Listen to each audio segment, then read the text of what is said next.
Combien de temps, Seigneur, vais-je appeler sans que tu entendes? Crier vers toi, violence, sans que tu sauves. Pourquoi me fais-tu voir le mal et regarder la misère? Devant moi, pillage et violence, dispute et discorde se déchaînent. Frères et sœurs, je crois que cette prière du prophète Habakkuk est pour nous aussi, en fait, une invitation peut-être à voir concrètement les réalités de nos vies, de notre monde aussi. Le prophète est l'envoyé de Dieu. Le prophète est un messager. Rappelez-vous, la semaine dernière, il y avait quel prophète qui avait bien secoué l'arbre de la vie pour que les feuilles mortes tombent? C'était qui? Le dimanche dernier. Dans la première lecture du dimanche dernier, il y avait un prophète. Les amis, je m'adresse à vous. On est de retour. Bienvenue. Le dimanche dernier, dans la première lecture, on avait entendu la voix de quel prophète? Et il disait quoi? Vous n'étiez pas à la messe ou bien ce sont vos curés? Parce que dimanche passé, quand même, il avait mis le paquet, ce prophète. C'est quel prophète? C'est le prophète de la justice sociale. Amos. Le prophète Amos. Il disait quoi? Malheur à vous, les riches. Ah, vous vous rappelez. Le prophète est l'envoyé de Dieu. Le prophète, quand Dieu l'envoie, c'est pour secouer l'arbre de la vie, de nos vies. C'est pour dénoncer. Afin que le peuple puisse se convertir, c'est-à-dire revenir à Dieu. Et en fait, Amos, la semaine dernière, ne disait pas que la richesse était mauvaise. Non. Mais ce qu'il dénonçait, c'était que les riches s'enrichissaient sur le dos des pauvres. Des pauvres. Voilà. Et il dénonçait cela. Nous invitons ainsi à prendre soin des plus petits, des plus faibles, de ceux qui vivent dans la misère, dans la précarité. Après, il y avait le lien dans l'évangile, avec qui? Attends les amis, ce sont les effets de l'été ou quoi? Il y avait le riche et la jarre. Vous voyez? Vous voyez? Pour dire que notre vie chrétienne est une vie qui est appelée à prendre soin. En fait, nous sommes appelés à prendre soin les uns les autres. C'est pourquoi au début de la messe, je vous ai fait cette proposition de s'accueillir fraternellement. Aujourd'hui, c'est un autre prophète qui crie. Vous l'avez entendu à 2 reprises. Combien de temps, Seigneur? Le prophète, je viens de vous dire, c'est un envoyé de Dieu. Ça veut dire que le prophète, normalement, a foi en Dieu. C'est ça, non? Il parle au nom de Dieu. La semaine dernière, Amos parlait au nom de Dieu en disant la vérité, en disant aux riches, malheureux êtes-vous, malheur à vous. Aujourd'hui, le prophète Habakkuk nous montre en quelque sorte une facette de notre vie chrétienne. Combien de temps, Seigneur, vais-je appeler sans que tu entendes? Notre vie chrétienne, quelquefois, quand nous traversons des moments de turbulence, des moments d'épreuve, des moments difficiles, nous ressemblons un peu au prophète Habakkuk. Combien de temps? Il dit même,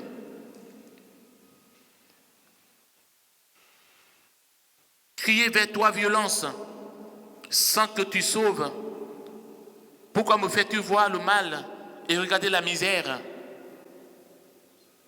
De par notre baptême, nous sommes prêtres, prophètes et rois.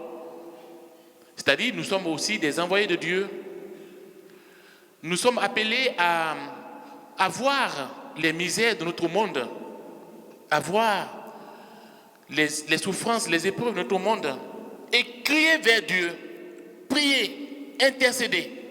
C'est important. Et le Seigneur répond à son prophète en lui disant que le désespoir et la désespérance s'opposent à la foi. Il invite le prophète à aller jusqu'au bout, à ne pas douter, à ne pas désespérer. La foi a besoin de l'espérance pour croire que toute la violence et tout le péché qui nous entoure peuvent être vaincus et que Dieu est plus puissant que la mort et les ténèbres dans lesquelles nous vivons. Si nous voyons notre monde aujourd'hui, il suffit juste d'ouvrir,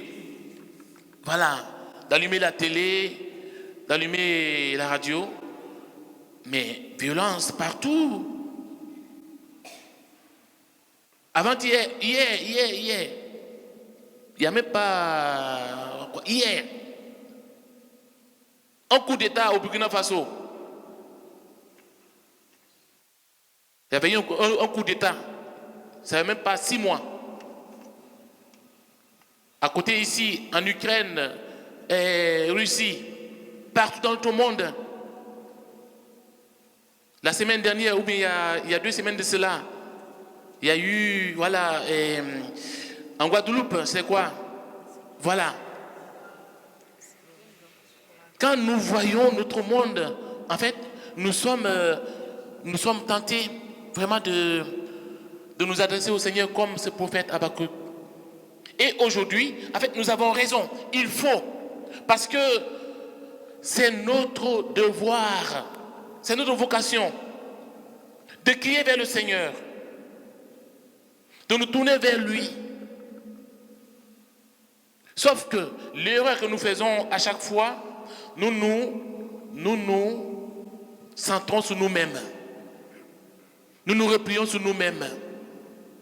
C'est une invitation pour nous aujourd'hui, au milieu de tout ce que nous pouvons vivre de difficile, de compliqué, de lever les yeux, de nous tourner vers le Seigneur.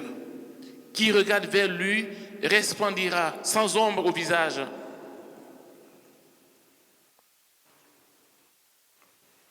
Pour cela, pour pouvoir lever les yeux, pour pouvoir fixer le regard du Seigneur, pour ne pas que nous soyons des chrétiens qui se replient sur eux-mêmes en cas de problème, nous sommes appelés à demander la foi, avoir la foi. Et cette foi, le Seigneur nous dit aujourd'hui, à travers la demande des apôtres, augmente en nous la foi. Il leur dit, si vous aviez de la foi, gros comme une graine de moutarde, vous auriez dit à l'arbre que voici, déracine-toi et va te planter dans la mer, et il vous aurait obéi. La foi nous fait déplacer des montagnes. La foi nous fait déraciner des arbres. La foi nous fait déplacer des montagnes de peur, des montagnes de haine, des montagnes de doute. Nous sommes appelés aujourd'hui à demander cette foi au Seigneur. Et je me suis toujours dit que la foi va toujours de pair avec la joie. la foi va toujours de pair avec la joie. Quand on est chrétien, nous sommes appelés à être joyeux. Ce n'est pas votre joie dans le quartier, dans la maison, au travail, que les gens peuvent vous suivre pour venir à la messe, pour venir au groupe de prière. Mais si tu es un chrétien, tu es une chrétienne toujours, voilà, repliée sur soi, triste toujours, voilà, ça ne marche pas. Ça ne marche pas. Quand nous voyons nos prédécesseurs dans la foi, les disciples, prenez les apôtres dans les actes des apôtres, les mecs, ils étaient secoués, ils étaient combattus, torturés, mais ils avaient la foi et ils étaient joyeux. Ils étaient joyeux. Ce sont des mots, Certains peuvent dire que c'est facile. Mais en fait, c'est une invitation pour nous. Sauf que cette foi dont nous parle le Christ aujourd'hui, cette foi, c'est une grâce qui vient du Seigneur. Ce n'est pas par notre propre force. Il faut qu'on demande cette grâce au Seigneur. Nous sommes appelés à être des hommes et des femmes de foi pour pouvoir déplacer les montagnes. Et la foi va toujours, et nous l'avons entendu dans la première lecture, dans l'évangile, le Christ, ses apôtres lui posent une question sur la foi, augmente la foi. Ils disent juste 2 phrases, c'est dans 2 versets, et puis après, il raconte cette histoire. Lequel d'entre vous, quand son serviteur aura labouré ou gardé ses bêtes, lui dira à son tour des champs, viens vite prendre place à table. Ne lui dira-t-il pas plutôt, prépare-moi à dîner, mets-toi en tenue pour me servir, le temps que je mange et boive. Vous voyez, non? En fait, il n'y a aucun rapport. Il n'y a aucun rapport entre la demande que les apôtres font et l'histoire que le Christ raconte. Il n'y a aucun rapport. À première vue, n'est-ce pas? Le rapport qu'il fait ici, en fait, la foi dont les apôtres demandent va toujours de pair aussi avec la charité, avec l'amour. Et notre charité, notre amour se vérifie dans le service.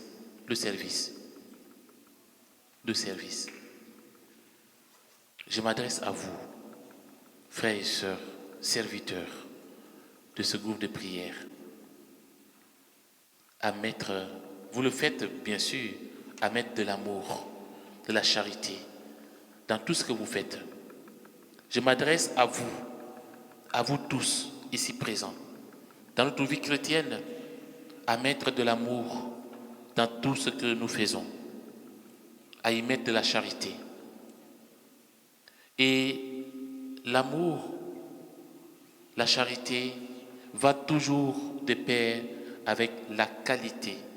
Il ne s'agit pas de faire de grandes choses. La charité va de pair avec la qualité. La qualité de notre amour,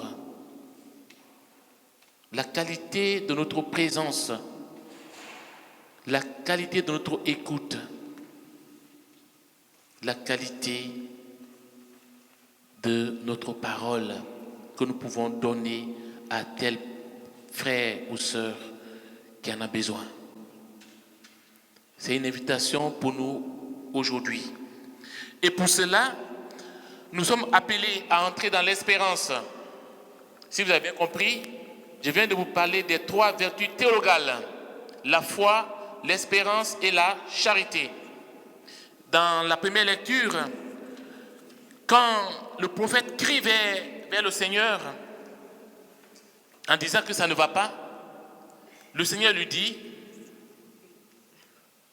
tu vas mettre par écrit une vision, clairement, sur des tablettes, pour qu'on puisse la lire couramment, car c'est encore une vision pour le temps fixé.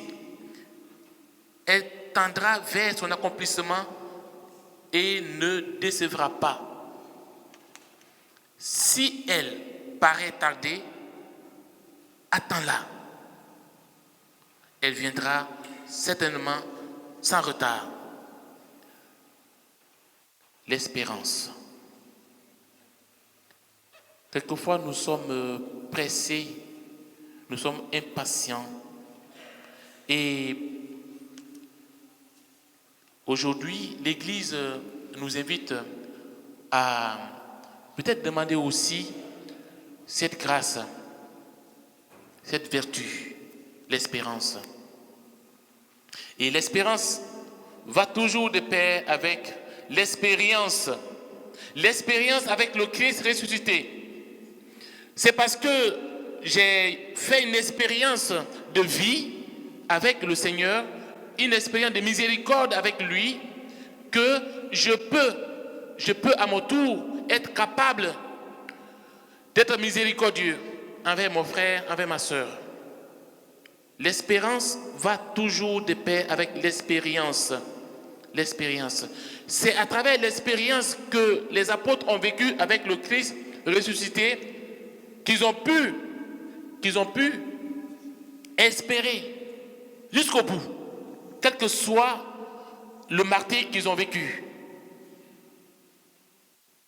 Demandons au Seigneur aujourd'hui ses vertus, la foi qui va de pair avec la joie, la charité qui va de pair avec la qualité et l'espérance qui va de pair avec l'expérience. Amen.